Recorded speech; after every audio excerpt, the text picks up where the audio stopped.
Khamenei জীবিত নাকি মৃত? আকাশ কাঁপানো বিস্ফোরণ, মাটির সাথে মিশে যাওয়া বিলাসবহুল প্রাসাদ, আর তারপরেই বিশ্বজুড়ে নেমেছে স্তব্ধতা। ইরানের ক্ষমতাধর সূর্য কি তবে অস্তমিত? গত ২৮ ফেব্রুয়ারি তেহরানে মার্কিন ইসরায়েলি সেই ভয়াবহ হামলার পর একটাই প্রশ্ন, আয়াতুল্লাহ আলী খামেনি কি বেঁচে আছেন? একদিকে ইসরায়েলি প্রধানমন্ত্রীর হাতে খামেনির লাশের ছবি, অন্যদিকে সাহারা মরুভূমিতে খামেনি ঘুরে বেড়াচ্ছেন, এরকম একটি দাবি করা হচ্ছে। কি ঘটছে পর্দার আড়ালে? সত্যটা আজ জানাবো আপনাদের।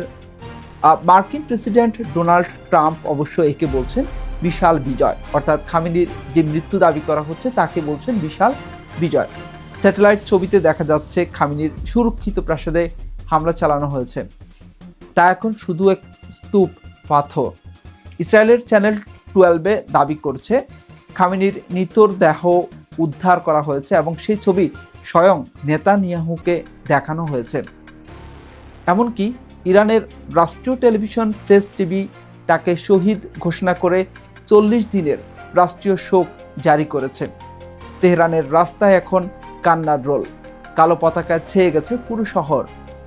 ঠিক যখন বিশ্ব খামেনির মৃত্যু মেনে নিচ্ছিল, তখনই ইন্টারনেটে তোলপাড় তোলা একটি ছবি ভাইরাল হয়।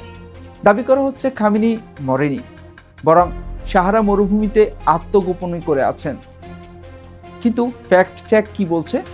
আমরা তো দেখছি ফ্যাক্ট চেক বলছে ভিন্ন কথা। অনুসন্ধানে দেখা গেছে মরুভূমির সেই ছবিটি আসলে 10 বছর আগের, অর্থাৎ 2014 সালের। বিভ্রান্তি ছড়াতেই একটি মহল এই পুরনো ছবি ব্যবহার করে গুজব ছড়াচ্ছে। সাহারা মরুভূমিতে তার অবস্থানের দাবিটি সম্পূর্ণ ভিত্তিহীন।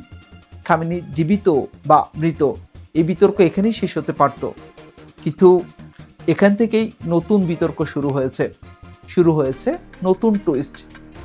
খামেনির প্রতিনিধি ডক্টর আব্দুল মাজিদ দাবি করেছেন সুপ্রিম লিডার অর্থাৎ আয়াতুল্লাহ আলী খামেনি সম্পূর্ণ সুস্থ, তিনি নিরাপদ স্থানে আছেন। এমনকি পররাষ্ট্রমন্ত্রী আব্বাস আরাকচি জানিয়েছেন প্রেসিডেন্ট মাসুদ পেজেশকিয়ান এবং খামেনি দুজনেই বেঁচে আছেন। শীঘ্রই নাকি তিনি জাতির উদ্দেশ্যে ভাষণ দেবেন। তবে সেই ভাষণ কি সরাসরি হবে নাকি আগে থেকে রেকর্ড করা হবে, তা নিয়ে ধোঁয়াশা কাটছে না। খামেনির এই মৃত্যু সংবাদের প্রভাব সরাসরি পড়ছে আপনার আমার পকেটে। মাত্র 12 ঘন্টায় বিশ্ববাজারে তেলের দাম লাফিয়ে বেড়েছে 3.2%।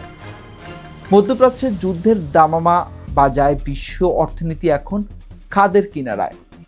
একদিকে ধ্বংসস্তূপের স্যাটেলাইট ইমেজ, অন্যদিকে ইরানের বেঁচে থাকার দাবি। খামেনি কি সত্যিই ইতিহাসের পাতায় নাম লেখালেন, নাকি আবারও কোনো বড় চমক নিয়ে ফিরে আসবেন? পরিস্থিতি এখন তেহরানের নিয়ন্ত্রণে দাবি করা হলেও সত্য এখনো মেঘে ঢাকা। আপনার কি মনে হয়, খামেনি কি সত্যিই নিহত হয়েছেন, নাকি এটি একটি সামরিক কৌশল? আপনার মতামত কমেন্টে জানান। এই ধরনের ভিডিও পেতে ঢাকা নিউজ চ্যানেলটি সাবস্ক্রাইব করুন। আমাদের সাথে থাকতে ভুলবেন না। ভালো থাকবেন। আল্লাহ হাফেজ।